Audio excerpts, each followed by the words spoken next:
What's going on, guys? Welcome back to the channel. Thank you very much for joining us once again. Today we will hash out the best way to actually perform a 5-lug swap on your E30 using coilovers and non-M parts, because that's really important. Not everybody can grab an E30 M3 suspension and slap it onto their E30 because, I mean, let's face it, it's probably going to cost you an arm and a leg. And using M3 spindles off an E36 is also very expensive. So I am a true believer in using coilovers and non-M3 parts because it's a way more affordable approach. So here's what we have going on. This is basically an overview of what we're going to be using today to actually perform the 5-lug swap. If you guys haven't already checked out the 2 previous uploads regarding this project, go ahead and click the link up here. It's going to show you when I did the rear part of this swap a little while ago actually, but now that I have all the parts, I'm going to go ahead and finish this project for you guys. So starting from the right, we're using non-M3 E36 spindles. So it's just a spindle, right? Nothing extra, it's just holding the bearing. And these luckily have good bearings, so we don't have to swap them out yet. So along with that are the calipers that go to the spindles. So whatever car you pulled this out of, take the calipers with you. It's really important. Don't mix them up. Just some regular O'Reilly's rotors, nothing special. And that's what kind of makes up the front spindle part along with your coilovers. So currently I only know of 2 companies that make like mainstream 5-lug coilover kits for this. That's BC Racing and Megan. I think it's Megan Racing. And they both make a spindle conversion. So at the bottom here you'll see that it has the mounting point for the spindles for the E36 knuckles. That's the only real difference in this whole swap, other than doing like a regular E30 swap. You don't have to weld anything. So that's the great part about this. Downside to this is that, you know, they are about $1,200 per set of coilovers. So you'll be saving your pennies for a little while if you can't just buy them right off the bat. But I still think this is a way more affordable approach because the parts are readily available. Like, you can find non-M3 spindles everywhere. E36s are fortunately still at the junkyard in mass numbers. We can see one at, you know, all the local junkyards, at least 1 or 2 right now. Stock up on parts if you're going to do this to a couple different cars because they're plentiful. Let's move on. So for the rear, it's using very similar to the stock E30 suspension. It's a divorced suspension. So you got the shock, or the strut, sorry, and the spring, and it just bolts right in. You control the height with this. Of course, it's like a coilover. I did overlook one part though for the front. This is absolutely crucial. These mounts are the most important thing to the front end of the swap because it adjusts your caster to the appropriate degree. And if you don't use this, these are made by Condor, by the way, very good product. This is our second or third time using this. It works beautifully. It adjusts your caster to center your wheel in the wheel well. If you use offset lollipop bushings and arms, whatever you want to call them, it won't work. This is the only way to do it with this combination. So if you're writing down a parts list and going off of what we're doing here, you got to do all of this or else it won't work. And we are doing new control arms because the ones in there are completely shot. I got these off FCP Euro, very good price. And that's kind of the overview of what we're doing today. Before we move on, I just wanted to stress that I did do the rear already. We're not covering that in today's video. If you do want to see that, go ahead and click the link up here or on this side, whichever side it appears, and that'll show you the upload that I did where we actually did the rears and did a whole bunch of stuff to the rear end because I needed to redo bushings and whatnot. So it's a whole thing. But today we're completing it. So go back and watch those, and if you want to complete everything chronologically, that's the way you do it. But let's get to it. Let's finish this today.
So right now what we're doing is we're kind of like, you know, lifting the trailing arm, making sure that it actually makes contact with the connecting bolt here.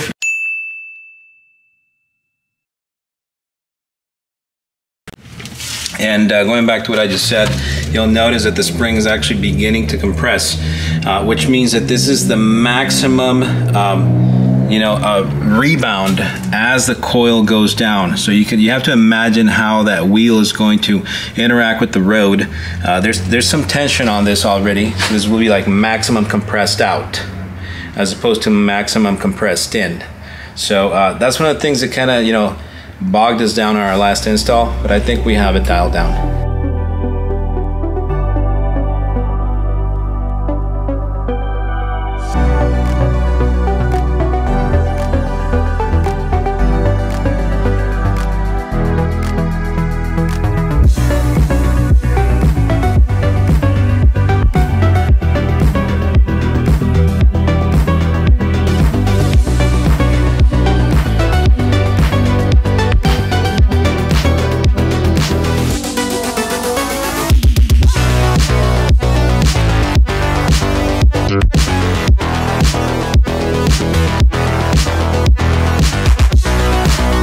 Of course, every project has its hiccups, and I didn't get to finish yesterday, and I'm sure you guys already knew that because there's always something that goes wrong and always something that kind of somebody forgets.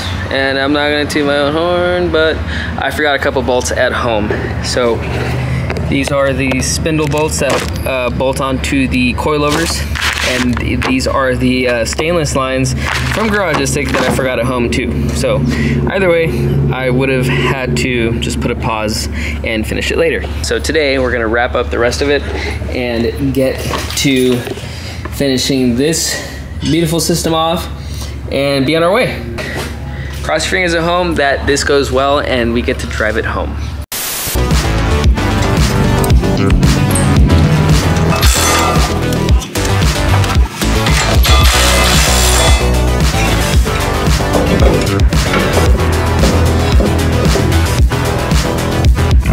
If you guys have misplaced the rotor screw, I've always used these flatheads socket caps.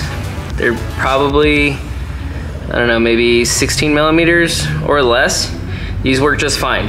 It centers it, it holds it down. It's not a big deal if you don't use the OEM ones, at least to me, in my opinion, because it does the same job. Tying it down, you should be fine.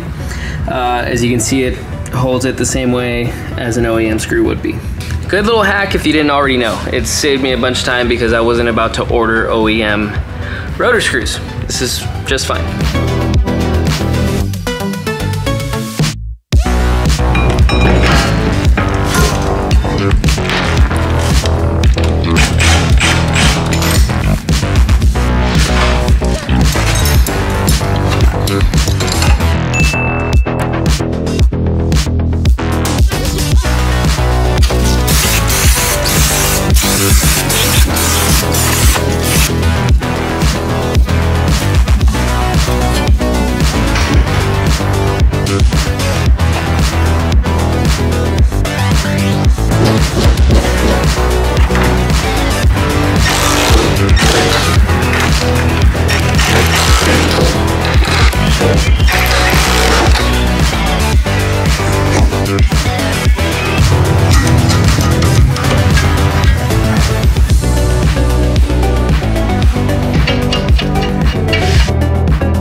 When you guys are taking on a project like this, always prepare for the worst, because now it's twice, right? Twice that something has happened that just holds up the entire thing, even though we got the suspension done. The brake master cylinder went out.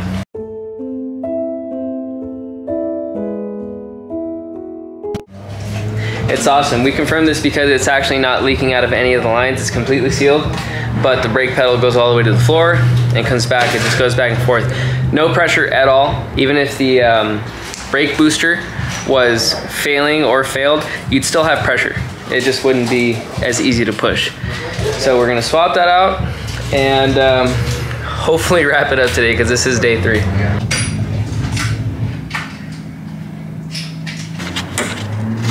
There's a whole bunch of these little spiders dangling.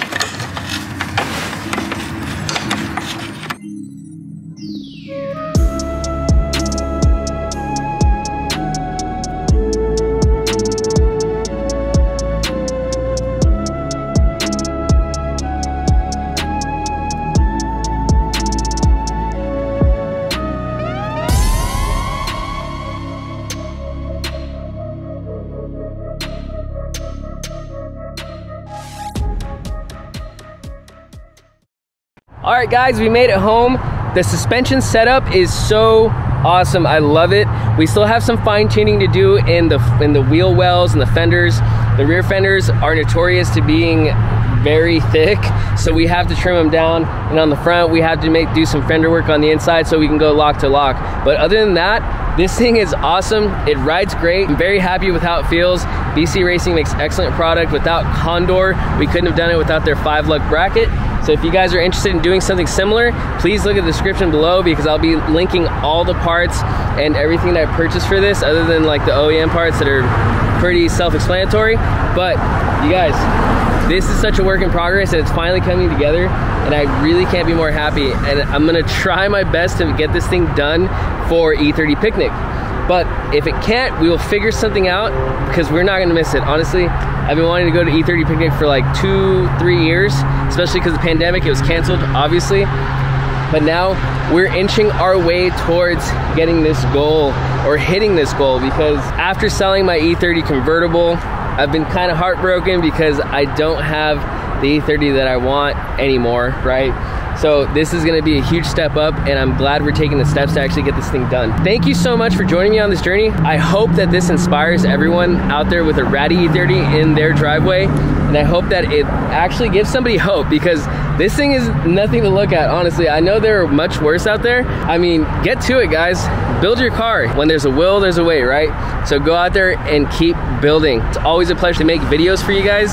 So please remember to like, share, and subscribe, and see you in the next one.